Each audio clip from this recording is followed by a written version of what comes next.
Alô? Mais uma vez, o inusitado programa Pulando a Cerca, que não tem pauta, nem, não tem roteiro, muito menos censura. É como a vida. Hoje, dia 11 de outubro de 2019. Acertei! Olha só, o programa Pulando a Cerca é um pequeno programa, uma grande bandeira. Os convidados do Pulando a Cerca sempre são uma fração importante da população do Brasil que há 519 anos vem pulando a cerca. E pular a cerca por quê? Por cima, pelo meio, por baixo. Porque a gente enxerga do outro lado. E do outro lado tem educação, saúde, justiça, cidadania, arte, prazer e ciência. Então, pulando a cerca, é tudo isso. E o apresentador do programa sou eu, Daniel Sultorianski, médico, o único apresentador do mundo que já teve AVC, acidente vascular cerebral, que é a doença que mais mata no Brasil e no mundo. Então, estamos no ar. Olha só, hoje vamos convidar, aliás, amanhã é o Dia da Criança. Aliás, o Dia da Criança é todos os dias. Não? O Dia da Criança é comemoração do Dia das Crianças. Então, hoje, antecede o Dia da Criança, que é amanhã, dia 12 de outubro.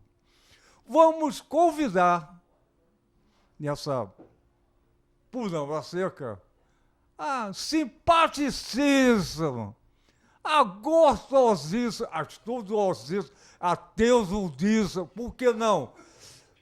A jornalista Paula Maran. Vem pular a cerca, Paula! Epa! Pulou. Isso. Então, bom dia, boa tarde, boa noite, porque o programa repete. A primeira pergunta, fez xixi? Fiz xixi. Ah, bom. Para pular, você tem que fazer xixi. Paula Maran, jornalista. Você nasceu aonde? Bom dia, Daniel. Bom dia, público. Nasci no Piauí, no delta do Rio Parnaíba. Que maravilha. E qual é a sua idade? Eu tenho 52 anos. Ela é garotinho, tem 95, foi garotinho, está nascendo agora. O delta da Piauí. E como é que foi a tua infância no Piauí? Não foi, infelizmente. Ah, não foi? Não, porque o bebê, meu pai era marinheiro, foi transferido para Belém do Pará. Então, eu vivi até os 7 anos em Belém do Pará. E cheguei aqui pouco antes de fazer o aniversário de 7 anos, em outubro de 73, em Niterói. E por que passou do Belém do Pará para Niterói? Por quê? Porque meu pai era marinheiro, né? E era transferido, não de forma voluntária. E como é que foi a tua infância em Belém do Pará e depois em Niterói? Olha só, o programa passa na internet. Niterói é uma cidade do Brasil, Rio de Janeiro, Brasil, mundo. Como foi a tua infância em Belém do Pará e em Niterói? Eu tive uma infância muito marcante e maravilhosa em Belém do Pará. Eu morava numa vila fora da cidade, tinha um quintal que parecia o tamanho do mundo, onde aparecia bicho preguiça, onde tinha urucum, e eu brincava de índia, porque eu queria ser índia. Isso tudo em Belém? Em Belém. Eu tinha muito contato, então, com o sol, com a natureza, com outras crianças que moravam nessa vila de Marinha. E eu tenho uma lembrança muito marcante dos banhos de chuva diários, naquela chuva da tarde que caía em Belém, da beleza das flores, do jardim que tinha na minha casa, do quintal, das brincadeiras. E nas férias, na verdade, eu também ia para o Piauí Eu ia para um interior lá, e eu também tive uma infância maravilhosa nos meses, né, das férias de final de ano e no meio do ano, curtindo banho de açude, de olho d'água, indo para a roça plantar milho, e foi muito bom. E Niterói? Bem, para ser sincera, quando eu fui arrancada de Belém para vir para Niterói, foi um sofrimento inicialmente, porque eu saí dessa vida com muita natureza e vim para um apartamento muito pequeno, e meus pais tinham muito medo, porque naquela época já se dizia que o Rio era muito perigoso. Então, eu não podia brincar fora de casa. E também, quando eu ia brincar fora de casa, as crianças batiam em mim, porque eu não era daqui. Então, você deixou de ser índia, passou a ser prisioneira. E havia uma certa discriminação por causa do meu sotaque. Eu e meu irmão apanhamos muito na infância, muito bullying, muito sofrimento, principalmente de crianças mais velhas. A discriminação, o mundo todo tem discriminação, até do sotaque. Sim. Isso marca a pessoa. Sem dúvida. Mas aí eu cresci, virei adulta e fui redescobrindo a minha relação com a cidade. Hoje eu me sinto niteroiense de alma também, né? Não nego as minhas raízes, né? Eu realmente reverencio muito a minha origem, né? Minha nordestinidade está aqui, mas eu já estou há tanto tempo aqui que eu também me sinto pertencida e tenho muito amor por essa cidade que me acolheu também de outras formas ao longo da vida. Como foi a tua adolescência? Também muito presa. Meus pais me deram uma educação muito rígida e muito conservadora, né? E eu, desde a adolescência, a partir dos 14 anos, embora eu tenha sido uma jovem muito assim, obediente, mas eu era muito questionadora. Então, eu já tinha muitos questionamentos do porquê a vida era do jeito que era, porque o mundo era do jeito que era, porquê eu vivia daquela forma, por que o mundo era tão perigoso. Eu não me conformava. Por que acontecia tanta coisa ruim? E aí, então, eu tive uma adolescência que eu diria um tanto quanto típica, né, de adolescente, muito sofrida, muito angustiante. Parece que você, quando mais criança, ela brincava de índio. Sim. E o branco tentou civilizar a cultura indígena, tornou o índio prisioneiro. Eu acho que você sentia isso quando veio de Belém para o Rio de Janeiro e Niterói. A prisão que colocou o apartamento, a cultura do branco colonizador fez com que você adquirisse consciência. Olha só, e depois da adolescência, você escolheu o jornalismo ou o jornalismo escolheu você? Bem, eu tive uma crise muito grande para escolher o que eu queria ser, porque meus pais queriam que eu fosse médica. Médica? E eu achei que queria ser médica durante muitos anos da minha vida, mas no ano de escolher, né, a carreira, eu entrei em crise e eu pesquisei muito, né? Eu lembro que foi num caderno sobre profissões que eu, em 3 linhas, na definição de jornalismo, eu escolhi o jornalismo, porque dizia que era para quem gostava de ler e de escrever. Eu era muito tímida, hoje eu sou bem menos tímida do que eu era naquela época. Se dissesse ali que era para quem gostava de se apresentar em público ou de entrevistar, eu não teria escolhido na época.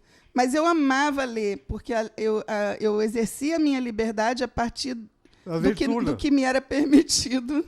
Então, eu lia muito, era muito apaixonada por ler e por escrever. Então, eu pensei no jornalismo como uma alternativa para mim e acabei compreendendo o jornalismo mais do que como uma profissão, como uma escola de vida. Olha só, então você estudou jornalismo aqui na UF, Universidade Federal Fluminense, e tornou-se uma jornalista do estado de São Paulo, o Globo, assim foi. E hoje tem uma visão muito mais que o terceiro o jornalismo. Vamos falar das crianças. Vamos falar sobre Então, as crianças. fala das crianças, como é que você vê as crianças aqui em Niterói, ou em Desejar, ou no Brasil todo. Bem, eu sempre tive um olhar atento para a situação das crianças e adolescentes. E, como repórter, né, eu trabalhei a maior parte da minha vida profissional como repórter de jornais impressos. E eu cobria a editoria de geral. E, dessa forma, eu circulava muito por todo o território, principalmente da cidade do Rio de Janeiro, mas também em Niterói, no Estado. E eu sempre pensei de uma maneira muito preocupada com a desigualdade de condições das crianças, né?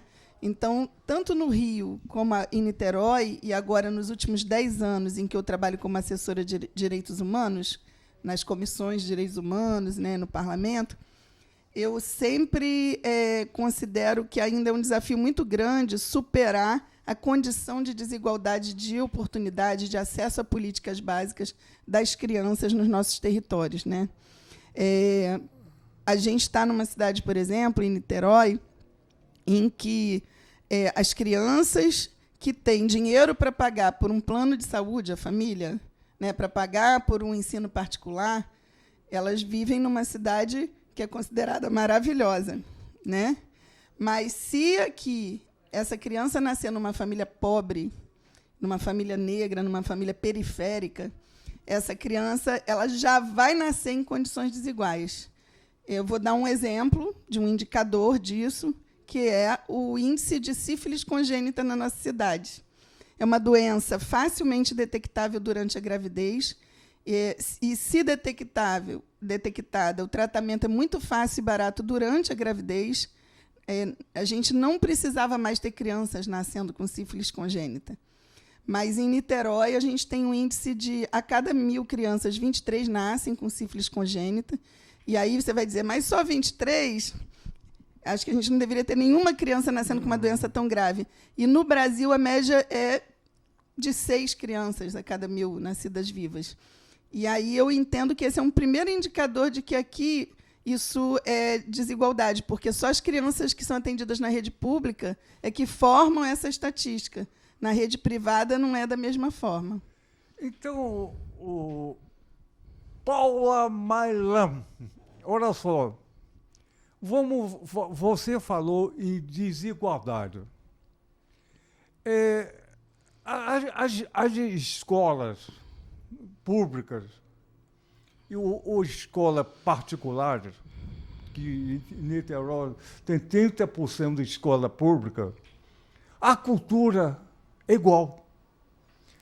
A escola dá a prioridade ao branco rico. A cultura, mesmo na escola pública, a cultura é igualzinha. Fica tudo igual. E vem a criança numa escola pública com a cultura igualzinha à elite. Então, a desigualdade começa na escola. A cultura do pessoal que vive na periferia é quase igual ao rico. Ele vê televisão, novela, a escola é muito semelhante, é igual à cultura. Então, a desigualdade é diferente de uma criança rica com uma criança pobre. Mas a cultura é igual. O tênis é igual. É parecido que é igual, mas ele quer o mesmo modelo que a criança rica quer. Então, a cultura do branco, que domina o mundo todo, é exatamente assim.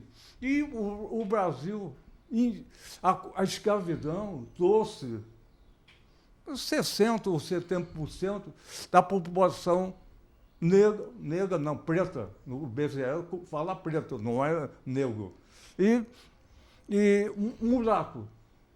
Então, a cultura começa desde a escola, desde a igreja. A cultura branca domina. Você acha que a desigualdade começa onde?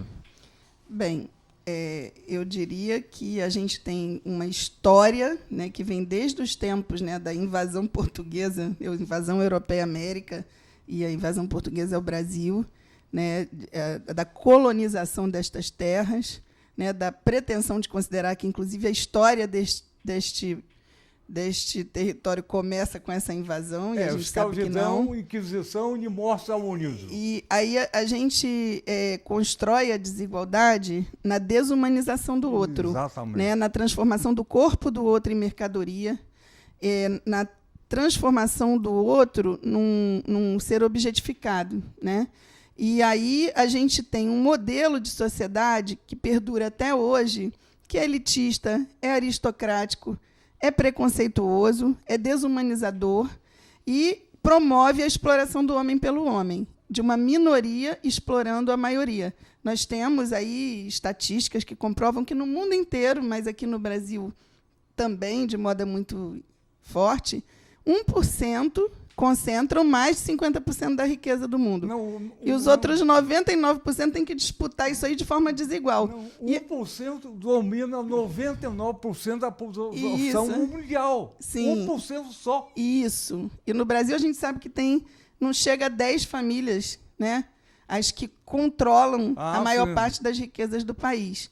Então, é nessas condições que a gente tem a situação das crianças e adolescentes já nascendo meio que com a imposição de uma desigualdade no modo de viver.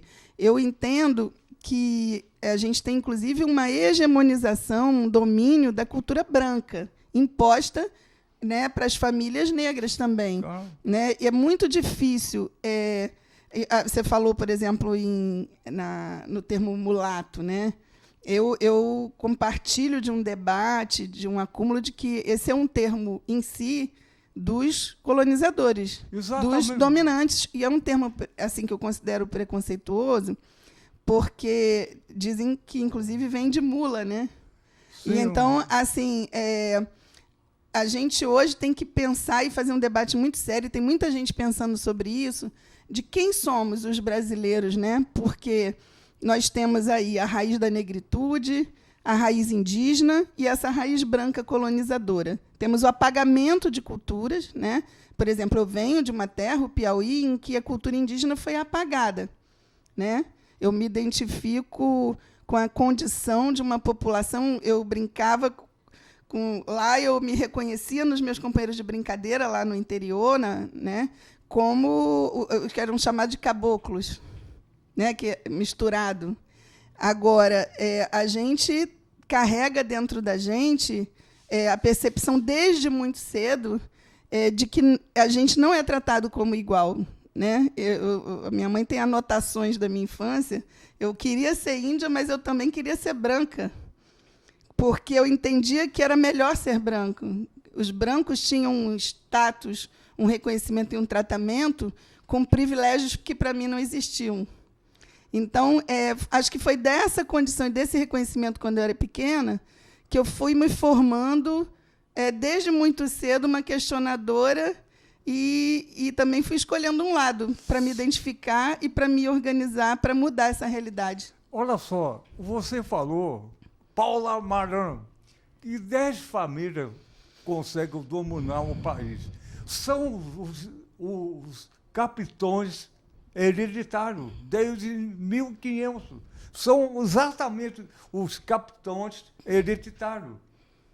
E o capitão hereditário seguiu a trajetória.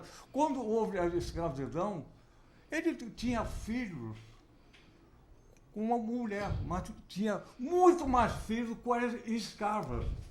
Quando ele morria, a herança era por filhos legais e ilegais. E tornou-se o mulato. Era um branco misturado com negro, o preto. Era mulato, que é uma forma de sacanear, mula, exatamente. Hoje, no Brasil, a gente vê aqui em Niterói, o restaurante. Tem algum garçom negro? Não tem. Quem é um mulato? É o cantor, o jogador de futebol. É um mulato que tem uma pequena ascensão em relação ao negro. E a criança negra é em terceiro lugar. Em segundo lugar, um mulato. Em primeiro lugar, com honras, é o branco. Então, e essa desigualdade começa assim. O desigual permanece desigual. Não é assim? E você vê agora Paula Maranhão. Está com calor? Eu tô. Oh, que calor. Eu estou no climatério, que aumenta o calor. Então, como você vê a criança hoje aqui em Niterói, da periferia, do escola pública, em relação à criança que tem recursos? Bem, eu trabalho na Comissão de Direitos Humanos da Criança e do Adolescente, né, com o vereador Renatinho. Eu assessoro o presidente da comissão, o vereador Renatinho do PSOL. E tinha o Gesivaldo. Gesivaldo Renatinho Freitas. Isso. E o querido Renatinho, né? E nessa atuação profissional, que se confunde muito com a minha militância, né, nos direitos humanos, eu atendo as famílias, né, que chegam com demandas por seus direitos básicos que não são atendidos. Então, vamos lá. Na educação, nós temos um problema sério em Niterói da falta de creche. Não tem creche. A gente já visitou creches em que você tem, vamos botar aí, numa ordem de grandeza, 200 crianças na creche e 250 crianças na fila de espera. E 500 na rua. Aí eu vou chegar lá. Então, você tem casos também de mães que moram aqui no Cubango e o sistema joga a criança, quando consegue a vaga numa creche, lá em Piratininga. Como é que vai resolver a vida dessa família?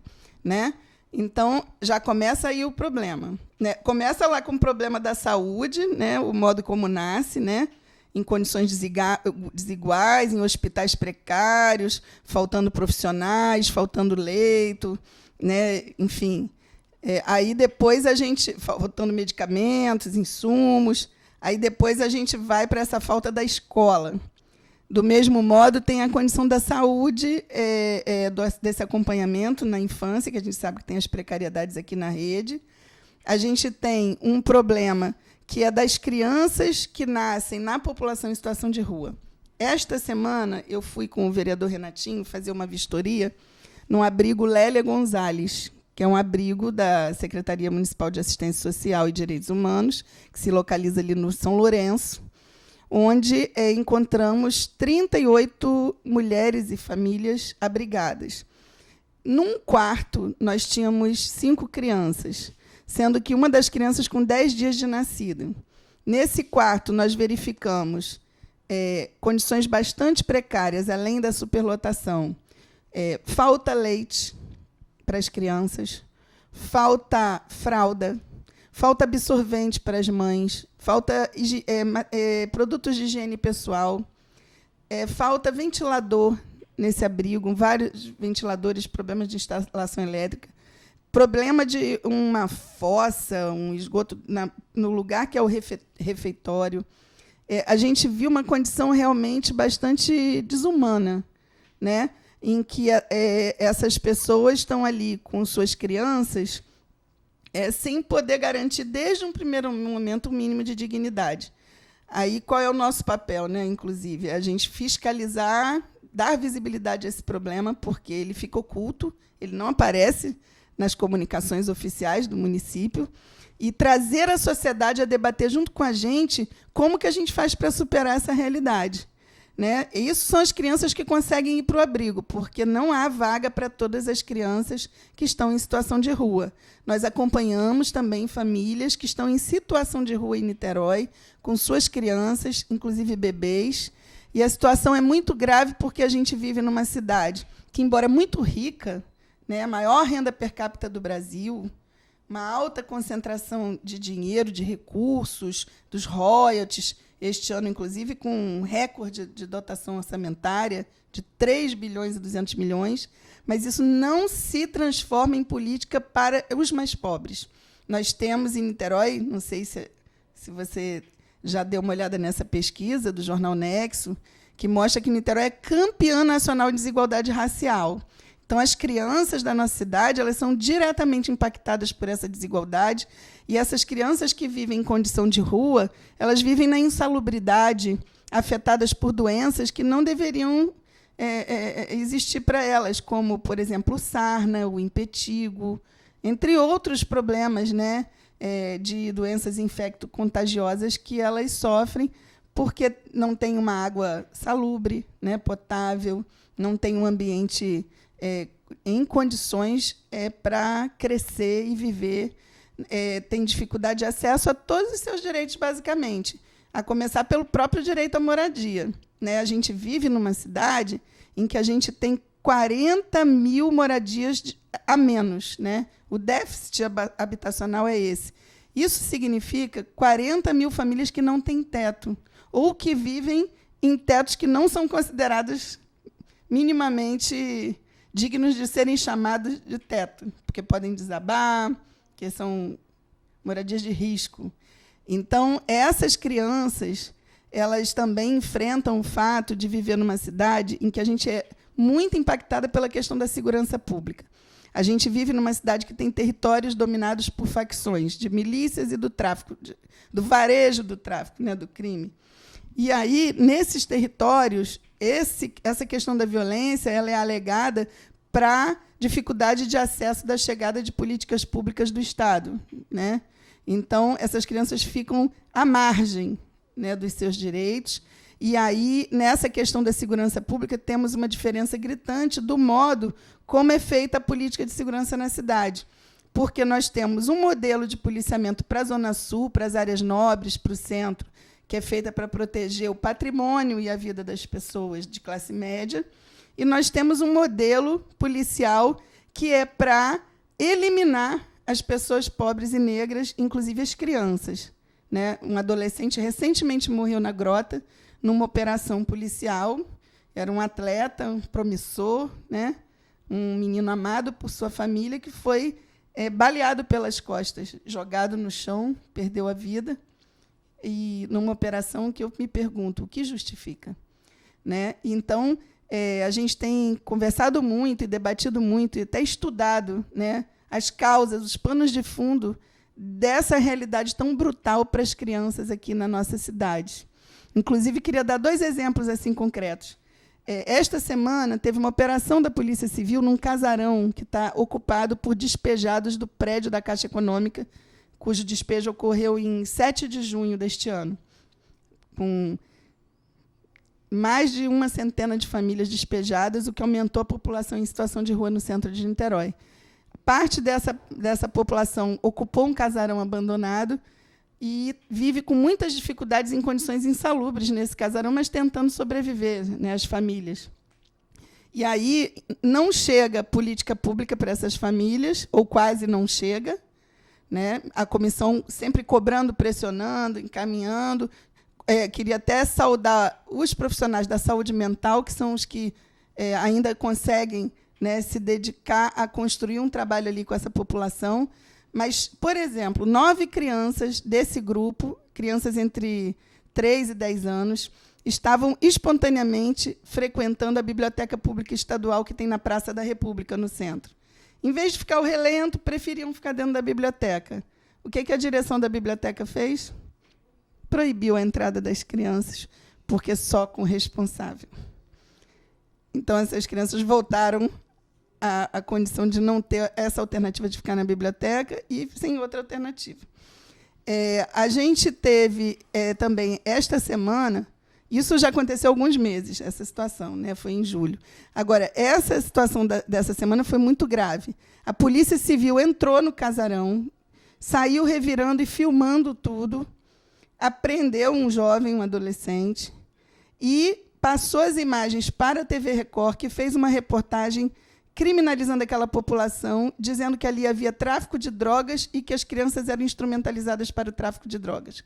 Nós que estamos acompanhando essas famílias há meses, sabemos que isso é realmente uma distorção, uma narrativa criminalizante dessa população, nada condizente com a realidade que identificamos naquela comunidade.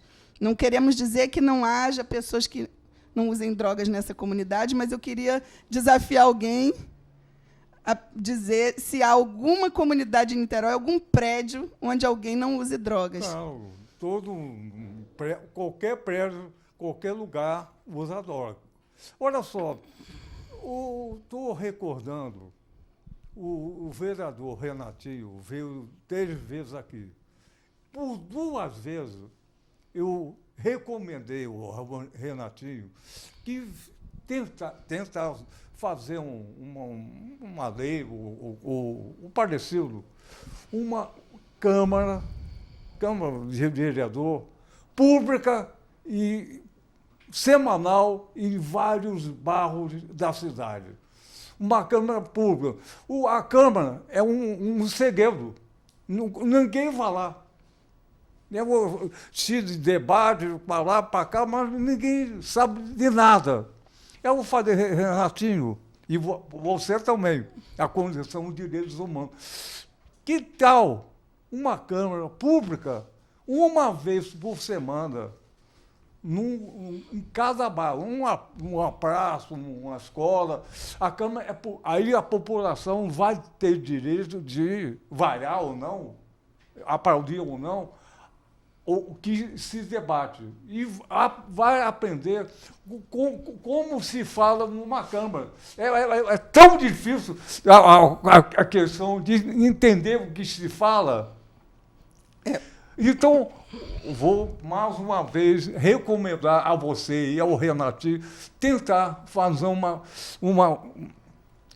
Câmara pública uma vez por semana, só uma vez, começa assim, cada Barreto, Caraí, Barca, Oceano, aí você vai ver a quantidade de gente que vai participar.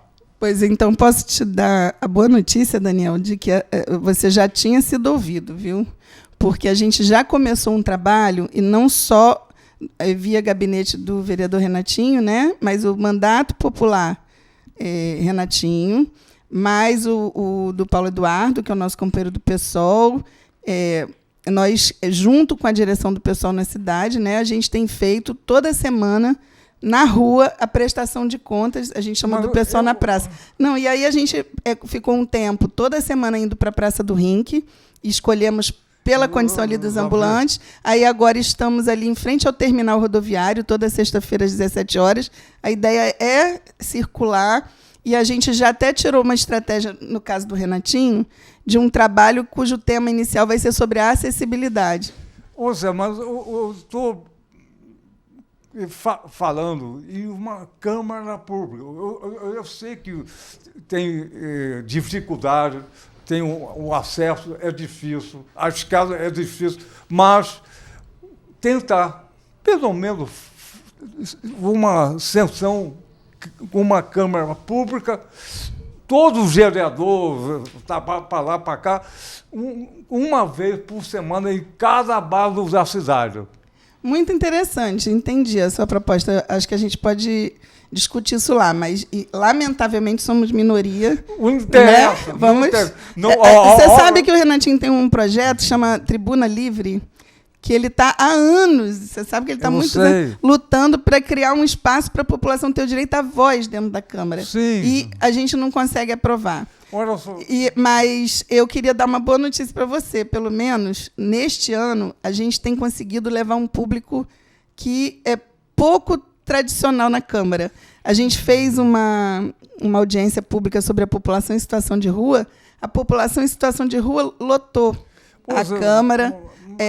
Entre outros públicos que a gente tem trabalhado, os ambulantes, os metalúrgicos. Sim, mas a Câmara ainda é um segredo. Você não sabe. Olha só, olha só, Paulo Amarã, só não consegue quem desiste. Quem desiste não consegue. Pode demorar, mas tem que batalhar uma Câmara Pública, que algumas cidades do mundo fazem isso. Então, cada bairro tem uma sessão, o presidente, como uma Câmara, só é público. E todo mundo... E no horário adequado. A Câmara funciona à tarde. Pô, a dificuldade de ir à tarde, o trabalho, é complicado. Então, uma sessão de Câmara Pública, um horário, depois das 9 horas, para a população, é igual futebol. Vai voltar ao futebol 10 horas da tarde? Não vai. Ontem o Flamengo ganhou com o jogo à noite. Aí já cheio, ou domingo. Por que não isso? Então, não desista. Não desistiremos. Pode colocar a Câmara uma vez, 2 vezes, até conseguir. Você sabe, Daniel, que a gente tem uma visão da forma como a gente ocupa a Câmara, né? Nós entendemos que aquele espaço não foi feito para a gente como nós. Você sabe que o Renatinho, por exemplo, ele tem um perfil popular, ele vem de uma infância lá em Campos, com 13 irmãos cortando cana, depois veio, trabalhou como ambulante. Imagine o que é ser um parlamentar, vindo da classe popular, num ambiente elitista, né, um ambiente preconceituoso. Então, nós construímos um mandato que eu considero um mandato transgressor da lógica da instituição. Então, metaforicamente, o exemplo que o Renatinho viveu é o Lula, que veio no Nordeste, analfabeto, a família pior possível, e conseguiu ascender e contra a elite, claro. Então, o Renatinho faz... Não estou comparando um com o outro. Metaforicamente, a Câmara não é para o cara de baixo usar, é o cara de cima. E o Renatinho, exatamente. Metaforicamente, a criança de baixo não é para usar uma coisa que o rico, a criança rica tem. É a mesma coisa. O exemplo é igual. Sabe o que eu lembro quando era criança? Meu pai era cabo de marinha, né? E quando eu cheguei aqui, né, em Niterói, o ambulatório de marinha, eu lembro que eu observava que no corredor era dividido o espaço para os subalternos, como eu... E os oficiais. E o dos oficiais. E a parte das crianças, filhas de oficiais, era toda cor-de-rosa, cheia de decalque, tudo bonitinho, e a minha parte era cinza, feia. Aí eu lembro que eu pensava que eu queria que fosse bonitinho para todo mundo, e eu ficava inconformada por que não era bonitinho para todo mundo, né? E aí eu conversando com um amigo que viveu essa situação semelhante, e ele disse que percebia a mesma diferença, só que ele pensava que o objetivo dele era pular para o lado de lá. Pular cerca? Só que ele não pensava em que era possível quebrar aquela cerca e fazer tudo igual e bonito, sabe? Então, Paulo Amarão, você está falando que é pular cerca. Exatamente. O programa se chama Pular Cerca. Exatamente. Mas uma parte que está para o lado de lá da cerca não deveria existir, né? Mas a cerca, a gente enxerga do lado. Pior se não enxergar. O muro não se enxerga o outro lado. A cerca a gente enxerga. Então, a criança merece todo o respeito e o crescimento. E pular a cerca, a criança do Brasil todo deve pular a cerca com escola, com educação, com saúde, não é? Eu fico admirada, algumas crianças que a gente recebe lá na Comissão de Direitos Humanos, ficam deslumbradas. Eu acho o prédio da Câmara muito até feio, assim, pesado. Mas as crianças ficam deslumbradas com as estátuas, com tudo. Por quê? Porque elas não estão acostumadas a ter acesso a esses espaços. Quando a gente abre a oportunidade de descobrir esses cenários diferentes. É impressionante como essas crianças ficam... Porque onde elas vivem, elas estão acostumadas a um cenário que é desolador, né? É um cenário de valão a céu aberto, é um cenário de desmoronamentos, é um cenário de violência, né?